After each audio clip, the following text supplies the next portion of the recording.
friends of the interweb. I'm back with another one. Joined with all my good friends. Some faces you know, some faces you don't. Our new friends Mateo and Jada.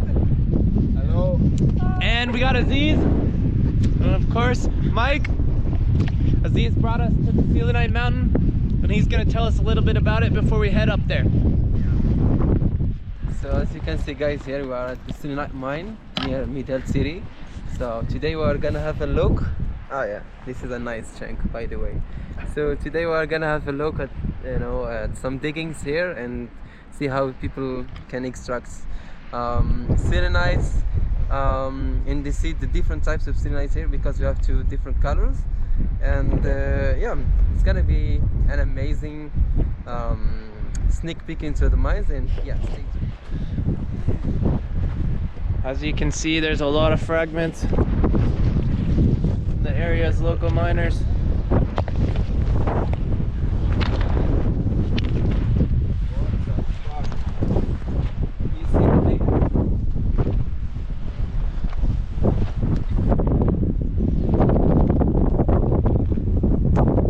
It goes down and over? Yeah, this is actual. I'll go down there. Extraction is down there. It's easy. But digging here is so much easier than. Yeah, it's than soft, yeah, softer. Yeah. Especially the marls. It's just such.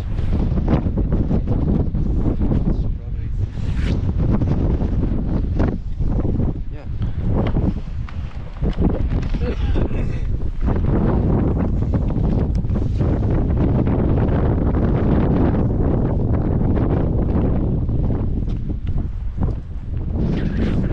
What do you have there, Mike? Can you teach me a little about these specimens? So these are both forms of gypsum, and here you have satin spar, commonly referred to as selenite, but it is actually different because it crystallizes differently when they are forming. Here is your selenite actually, and you can see the crack formation versus the line streaks. So this is satin spar, referred to like that because of its satin-like appearance, and here is your actual selenite. Very similar, just different forms of gypsum growing in the same area. That's interesting. Yeah. I bet a lot of people out there didn't know that. Fun facts. And now we're gonna head up and see what kind of quality of both of these different types of gypsum we can find here today. I was walking through here, following the friends, and man, you really gotta watch your footing. You can see some silly guy was walking, and look, he made a little bit of a slip there. Problem is, if you slip here, it could be a really big mistake.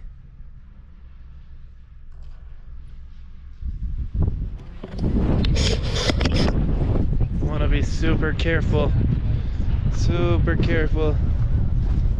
walking in these areas.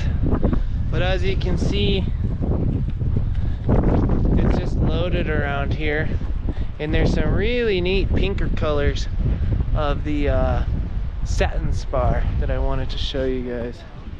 Check this out.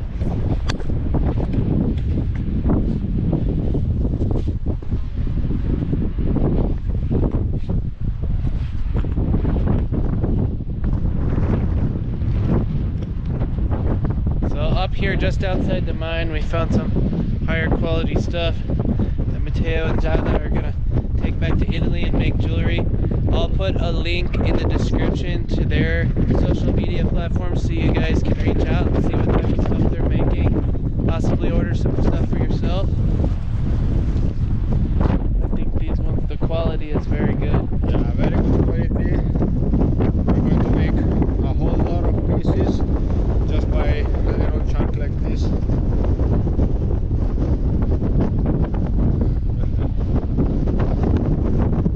What can you tell us about the area here? How long have people been mining here? Is the production slowing? Is it getting closer?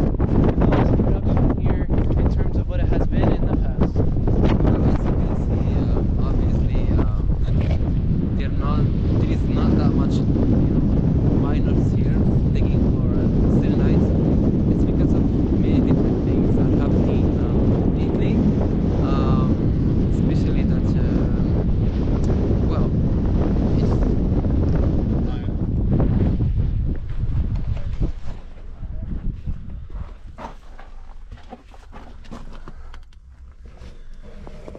Before I head back in here, I'm going to touch up on what Aziz was saying about the area and the history a little bit. This area was, or has been, well known for decades for its selenite and satin spar production, and something as of recently that's been taking place. Why there's no miners here? One, obviously it's Ramadan, a lot of people take the month off from working, but there's been so many foreign investors that have come from the east to come here, and specifically these large or corporations or businesses or dealers are coming to this area because they want to buy the rough material. Typically in the past, the Moroccans will mine the raw material, and then they will make the sculptures, all the different products that they make and carve with selenite. But now, as these Eastern foreign investors have been coming into this area, they buy the raw material. They don't want anything to be carved or cut because they have their own people back home to do this. And so the jobs and the production have really slowed in the area for selenite and satin spar because of this reason. And so all right, we found an interesting slot here. You brought some light? Yeah, I have one light. We're gonna slide inside. Piece of gypsum there. Looks like I got some friends joining me here. Yeah, look at this one. And so yeah, this is what the insides of gypsum mines look like. You got your orange hematite stain selenite there. Your stick is harder than these rocks. We'll work on it when we get back. All right, we found a little mine here. We're gonna slide inside, see what's back in here. I'm following Matteo. Keep me safe, buddy. Yeah, it's safe. Oh, look what I find. An astonishing find. Yeah, look at this. Fish. Wow, look at this, folks. You can see where they followed a rather thick vein here, as you can see, running all through the side. Jada, you might like to look in there. It has a big fat vein in there on the wall. You can see on the right. This is huge also, actually. I shine the light.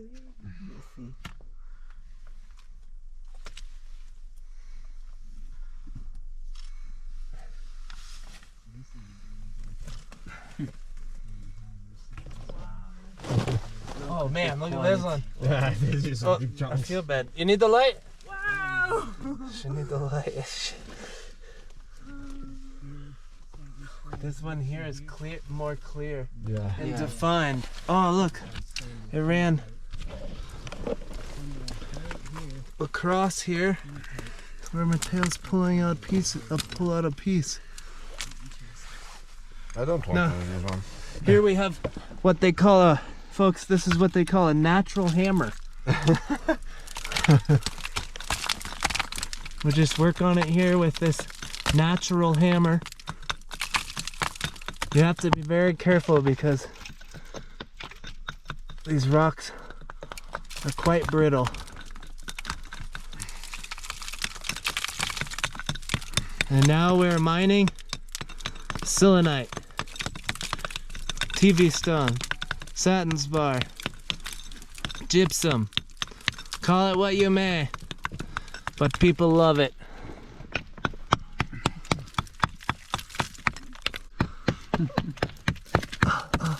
This is the life. Oh yeah. Woo! Big chunk. And now it's selenite miner. We mine everything. You're hired. You're hired, Matteo. Wow. Man, with the flashlight, it's good.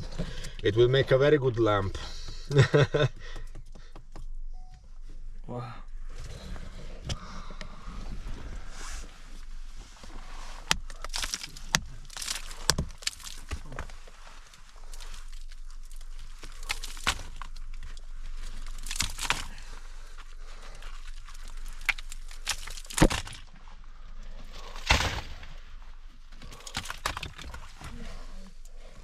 Incredible. Here, climb over me. We can go in there. He needs help. Oh. Just the bottom of it. No, perso il mio pezzo. Let's leave backpack here. Has many important things. No, l'ho perso. Aspetta un secondo. Ho perso il mio pezzo. Ah, qui. Sì.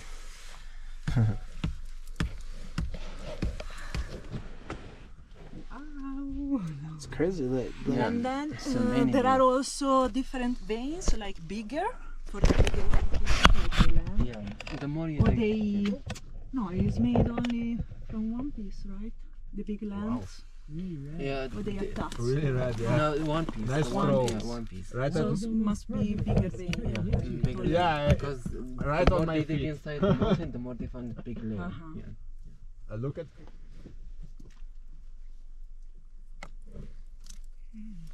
Whoa. I'm ending up Same picking this up one. only orange pieces. Try this one. In the back?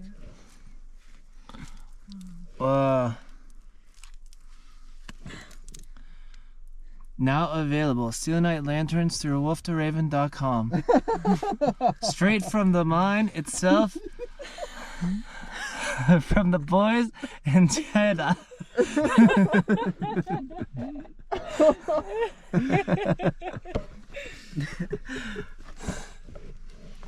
It's crazy, the quality just like in here is seems pretty good. Yeah, this is lamp quality. Yeah. Definitely lamp Yeah. quality, yeah. Well, look at this piece. The red one is better for Jewelry. yeah. I never seen anyone make anything with the red stuff. But this is natural.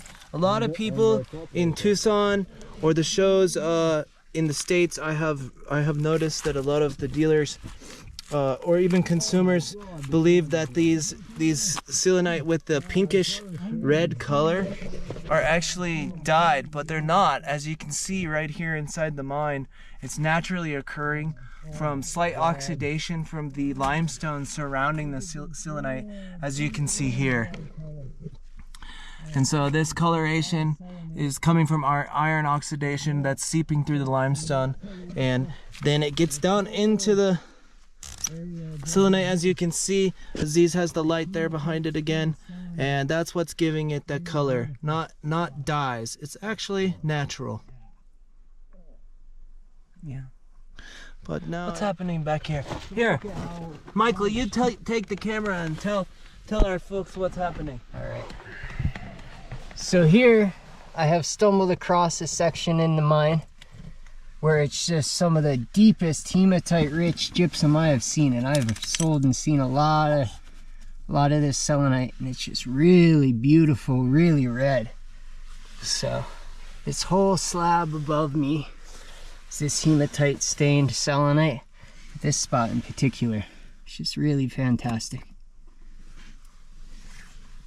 There you are, buddy. Awesome. Thanks for sharing, brother. Yeah. What were you saying in Italy? They find some selenite and gypsum there as well in the same colors? Yeah, not selenite, but gypsum, like this shade you can see here. Actually, this is a very small vein, but there is a place close to our town. It's called Brisighella, and yeah, there was a salinity crisis in the Mediterranean Sea like 300,000 years ago. The Gibraltar Strait closed up, and eventually all the water in the sea, like the Adriatic Sea, the Mediterranean Sea, evaporated and left all the salt on the ground, and then it crystallized. You can still find easy seashells. Also they found like some mako shark fossil, and not so far they also found a whole whale. Whoa. In the middle of the mountains. In the mountains. Yeah. From the receding Mediterranean. Yeah, but then. But old, millions of years. No, actually, the event happened 300,000 years ago. Oh, okay. So compared to geological events, it's not so old. No, not so old. Interesting. Yeah. And this is the similar quality. Yeah, like just like this. Yeah. Interesting. Thanks for sharing with us. Ah, you're welcome, brother. Let's crawl out of here and see what else we can find.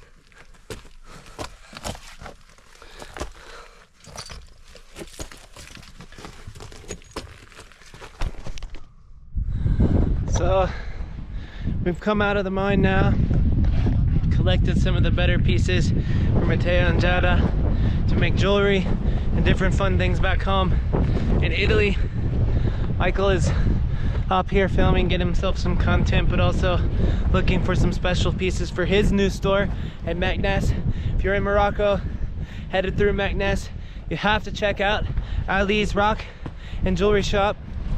It's just off of the El Mansour square near the new mosque, and you can look him up on Instagram at the minecart for information on that. But I'm just walking up the hillside.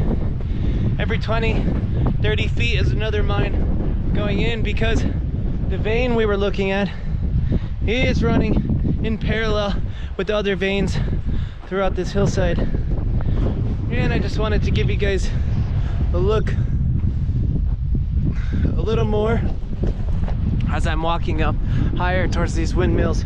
Morocco is actually known for being at the forefront of green energy, and they have some of the largest wind farms in the world, and the largest and some of the largest solar farms going in and already here in the Saharan desert. Very cool, interesting thing about Morocco is how progressive they are with green energy. It's something I love about this country. And as you can see, I'm walking by little mine shaft after mine shaft where local miners were coming. Now production has slowed. We're in Ramadan, so most people kind of lay low for the month and look inward, focus on their spiritual and religious aspects. But yeah, just happy to be able to spend the day with some friends. Matteo and Giada have just been pen pals for years, like Aziz was once upon a time. So it's always so fun to meet people that saw me on YouTube or reached out and we became pen pals online with a mutual love for geology, as most of the people watching this have. If you ever want to get together or come to Morocco, Mike's living here full time now. Aziz is here, as you know, and we are ramping up our geology tours and sharing this love with all of you out there. Any questions you have, hit the comments or DM us. You can catch us on WhatsApp. All the information is on wolftoraven.com, and I'm so happy you guys tuned in, and I'm even more thrilled that I got to spend today with such close friends out here in Morocco. Stay tuned for the next one. We're gonna be going some really fun places tomorrow, and that video will be releasing shortly after. I'll see you on the next one.